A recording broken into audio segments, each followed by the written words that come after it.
구리엘 스토어를 위해서 귀한 기회, 귀한 시간 주신 거 이사장님 그리고 대표이사장님 또 모든 분들에게 감사드립니다. 지난 9월 초쯤인가 8월 말인가 제가 정확한 날짜는 기억 못하는데 홍정일 목사님께서 저에게 전화를 주셨습니다. 그 목사님 웬일이세요? 그러니까 목사님 요즘 뭐 하세요? 그러더라고요. 그냥 놀고 있습니다. 그랬더니 목사님 저를 도와서 좀 대구 지역에 일을 좀 하면 어떻겠습니까? 그러더라고요. 그러면서 간단히 구리엘 스토어 얘기를 하시는데 이제 제가 그때 처음 들은 제 마음의 부담은 교회가 연결해주고 교회가 힘을 쏟아서 일을 해줘야 되는 이제 그런 일이다 생각하고 제가 홍 목사님에게 그래서 제가 이제 은퇴를 했는데 제가 이제 교회에 아무 어떤 영향력도 권한도 없습니다. 은퇴한 목사가 뭘 합니까? 그랬더니 홍 목사님 말씀에 장 목사님 저 은퇴한 지 15년 지났어요. 그러더라고요. 그래서 완전 그 말에 개경거려 버렸어요.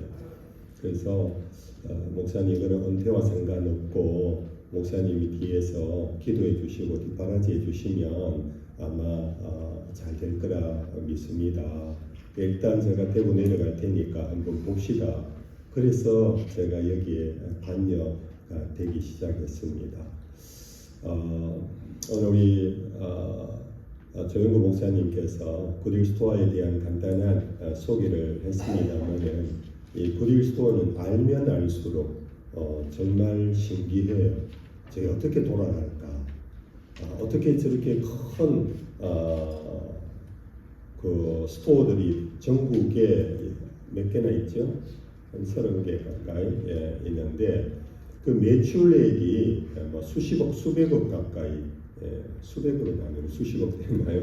그 정도 되는데 이게 아무 자산 없이 운영이 되고 있어요. 제가 이 얘기를 하면 오늘 제가 설교를 하지 않아야 되기 때문에 아마 우리 목사님 장로님들께서 관심을 갖고 한번 다가와 주시고 또 마음을 열어주시고 길을 열어주시고 또 우리 직원들 이 섬기는 스토어에 한 번이라도 방문하시면 뭔가 강한 임팩트 있는 그런 느낌과 감동이 생기리라 생각합니다. 오늘 저희들 잠시 와서 그냥 소개하고 찬양하고 가는 것으로 끝나지 않기를 소망하면서 정말 성시화 저도 수년 전에 성시화 여러분들과 함께 섬겼던 적이 있는데 성시화는 전 세계를 모든 사람이 모든 교회가 이제 그런 건데 그런 것의 한 현장이라 여겨주시는데 그런 일의 성시화의 한 현장 그리고 굉장히 실제적인 현장이다 그런 생각을 하시면서 접근하시면 성시화와의 관계에 있어서 좋은 관계를 맺고 그러면 성시화가 자랑할 수 있는 우리 성시화의 하나의 자매 기관이다 이렇게 소개해도 자랑스러울 수 있으리라 저는 그런 생각을 해봅니다. 오늘 본문의 말씀은 우리 목사님 그리고 장로님 전도사님들 성도들께서 아마 익히 아는 말씀입니다. 예수님께서 길을 가시다가 한 장애인을 만났습니다. 그 장애인을 보고는 제자들이 물었습니다. 예수님, 저가 저렇게 고생하는 인생이 된 것은 도대체 왜 저렇게 됐습니까? 누구의 죄 때문입니까? 아버지의 죄 때문입니까? 본인의 죄 때문입니까? 이런 고민을 갖고 질문을 했을 때 예수님께서 그것은 하나님의 일을 드러내려 하는 것이다. 이런 답을 주셨습니다. 굉장히 사회선교에 있어서 굉장히 중요한 텍스트가 되고 우리 성시화에 있어서도 굉장히 중요한 저는 메인 포인트가 여기에 있다고 여깁니다. 예수님께서 물론 회당에 들어가셔서도 말씀을 나누신 적이 있지만 우리 복음서를 읽어보면 주로 예수님은 길을 가시다가 길에서 만난 사람들 길에서 일어난 사건들, 이것을 통해서 예수님 말씀하시고 사역하시면서 그의 생애가 기록된 것이 복음서입니다. 우리의 길이라는 이것은 사람의 삶의 현장입니다. 제가 사실 저는 모태신자로서 평생을 교회 안에서 살았습니다. 모태신자로 대학을 졸업하고 신학교를 가고 그리고는 목사가 되어서 제가 은퇴하기까지 그냥 집교회가 전부였습니다. 그냥 말씀을 읽고 말씀을 가지고 우리 교인들을 위로하고 격려하고 그리고 하나님의 뜻이라 그러고 하나님 말씀을 증거했는데 제가 은퇴를 하고 비로소 느낀 것이 내 삶의 자리가 너무 교회 안에 있었구나.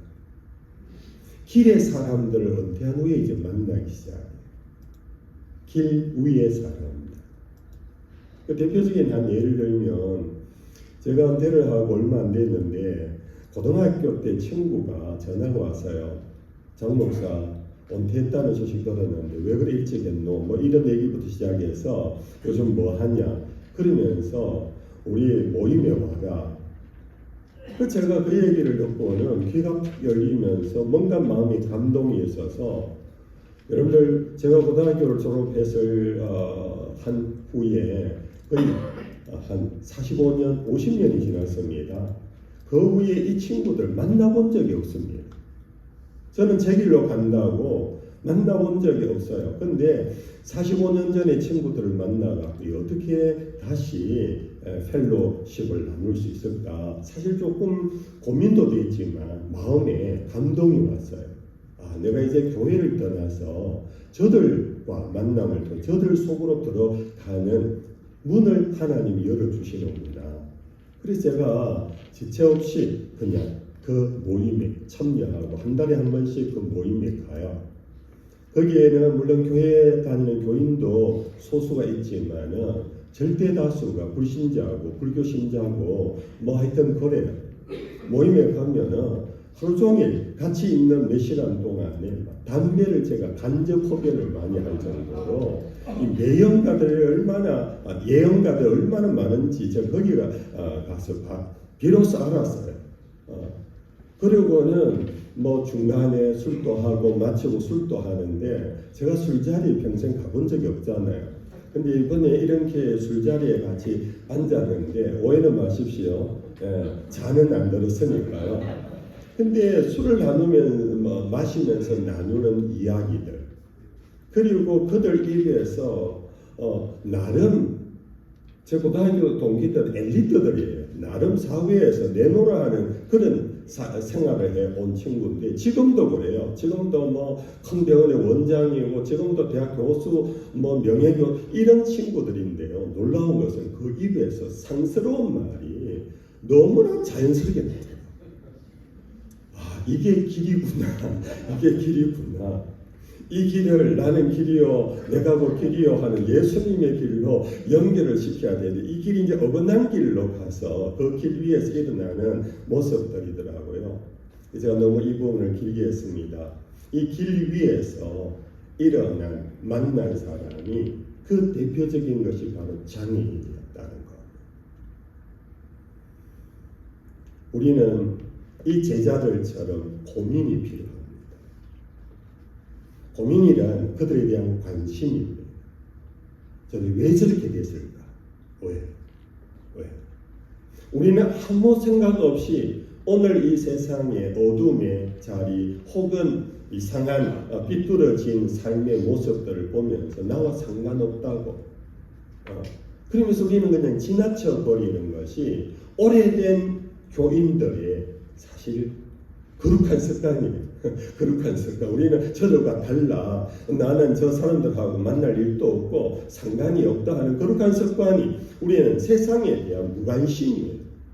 관심은 오로지 세상에 복음 전하는 관심밖에 없어요. 어떻게 하면 저 사람들을 예수 믿게 할까 이런데 그 전에 세상에 대한 관심이 없는 데서 복음을 자꾸 전하려고 하니까 이게 실패를 보는 거예요. 저는 이 말씀을 묵상하면서 우리가 복음을 전하기 전에 세상에 대한 관심, 그 관심은 동감, 동정 그런 데서부터 시작되어져야 합니다. 이 제자들의 전 출발입니다. 근데 두 번째는 이 관심을 갖고 고민을 하면 질문을 던졌는데 그 질문 속에 자기식의 질문을 한 거예요. 그러면 죄의 문제로 연결을 한 거예요. 1분자에서 길게 설교할 수 없기 때문에 바로 뛰어넘어 봅니다. 여러분들 이 죄에 대한 이 질문은 결국은 어쩔 수 없는 거지요 라는 결론을 갖고 던진 질문이에요. 부모의 죄 때문에 저렇게 됐다면, 본인의 죄 때문에 저렇게 됐다면, 유대인들에게는 이 세상 모든 것이 죄의 결과고 그 죄의 결과는 하나님의 형벌이기 때문에 하나님의 형벌을 우리가 어찌할 수 없다라는 그런 것으로 그냥 자기 삶을 받아들이는 것, 이것이 그때만 아니고 오늘날도 마찬가지입니다. 고민은 하는데 관심은 하는데 내가 어찌할 수 없는 이미 결정난, 그래서 그냥 관심만 가질 뿐이고 불쌍히 여기는 마음만 가지는 것으로 끝내려고 했어요. 이 제자들이 지금 질문 방식을 보면. 근데 여기에 예수님의 답은 죄와 그들이 고민하고 던졌던 질문에 그들의 방식이 아니라 예수님의 우리가 만나야 할 예수님의 방식으로 답을 하셨어요. 그것은 누구의 죄 때문이 아니라 그것은 하나님이 하시는 일을 드러내려고 하신 것이다. 이 말은 하나님의 일은 끝난 것이 아니라 지금도 진행된다는 것입니다. 죄는 저질렀지만 죄에 대한 형벌을 하나님이 다 하셨다 할지라도 그것이 결정적으로 그 인생을 완전히 박살내는 것이 아니라 지금도 저를 구원하고 저를 새롭게 하고 저를 치유하고 저를 고치려고 하는 하나님의 일이 지금도 진행되고 있다는 것입니다. 그래서 하나님의 일을 지금도 네가 저를 보느냐, 불쌍한 마음이 있느냐, 저에 대한 뭔가 참 사랑이 가느냐, 그러면 너를 통하여 하나님의 일이 드러나도록 하나님은 지금 원하고 있다. 그리스도를 보면서 우리 직원들이, 우리 홍 목사님께서 참 일을, 제가 역사를 보니까 일이 미국에 1902년도에 시작됐더라고요. 헬럼스 목사님이라는 분이 미국에 20세기 초엽 19세기 말에 이민자들이 계속 신대륙으로 왔잖아요. 이제 자리도 못 잡고 집도 없는 그런 사람들을 위해서 시작된 것이랍니다. 근데 1차 세계대전, 2차 세계대전을 겪고 미국에도 경제공황 시대가 있지 않습니까? 그런 과정 속에서 장애인들이 굉장히 많이 나온 거예요. 전쟁통에 다친 사람들, 이런저런 사회적 재난으로 인해서 장애인들이 많이 나오자 이것이 단순한 이민자들을 위한 구딜이 아니라 이 장애인들에게 좀 더 집중해야 되겠다 하고 이제 새롭게 하나의 방향을 잡은 그 후에 지금까지 미국에 수천 개의 그리스도가 있다고 듣고 있습니다. 이것이 지난 2011년도에 이미 미랄복지재단을 시작하셨던 홍 목사님께서 우리 조 목사님이 설명하셨습니다마는 미랄복지재단의 가장 큰 중심은 미랄학교입니다. 장애인들이 정상적인 학교에 가서 어울리지 못하고 공부를 못 따라가니까 그들을 위하여 학교를 만들었는데 그것이 이제 유치원, 초등학교, 중등과정까지 했는데 중등과정까지 다 마친 졸업한 아이들이, 우리는 학교에, 세상의 학교에 졸업하면 박수하고 축하하잖아요. 근데 얘들이 졸업한 후에 근심 걱정이 더 생긴 거예요. 얘들은 키워놨는데, 가르쳐놨는데 얘들의 삶의 자리가 없는 거예요. 학교에 초등학교부터 약 한 15년 동안 학교에서 묶어놨어요. 그런데 학교라는 자리가 장애인들의 삶의 자리였어요. 근데 졸업하면 얘들 어디 가느냐? 졸업하면 얘들을 고용해 줄 직장입니다. 거기에서 이제 푸드스토어가 시작되었고 장애인들의 일터를 마련해 주자. 얘들도 정상적으로 이 세상을 살아가도록 하자. 우리가 부채금을 내갖고 아이들에게 그냥 쌀 나눠주고 빵 나눠주고 옷 나눠주고 얘들은 영원히 평생을 얘들은 의존적 존재로 산다. 이것은 장애인에 대한 옳은 전략이 아니다. 장애인들이 스스로 일하고 스스로 생각하고 스스로 판단할 수 있는 그런 삶의 자리를 마련해 주자. 이것이 바로 푸드스토어의 출발이고 2011년도부터 지금까지 약 13년 동안 시작에 전국에 약 30개 가까이 이 매장이 만들어지고 이것이 대구가 역시 참 보수적인 도시라서 가장 늦게 다른 저기요 전라도에 많더라고요. 군산도 있고요. 여러 작은 소도시에도 있는데 이 큰 대구에 없었어요.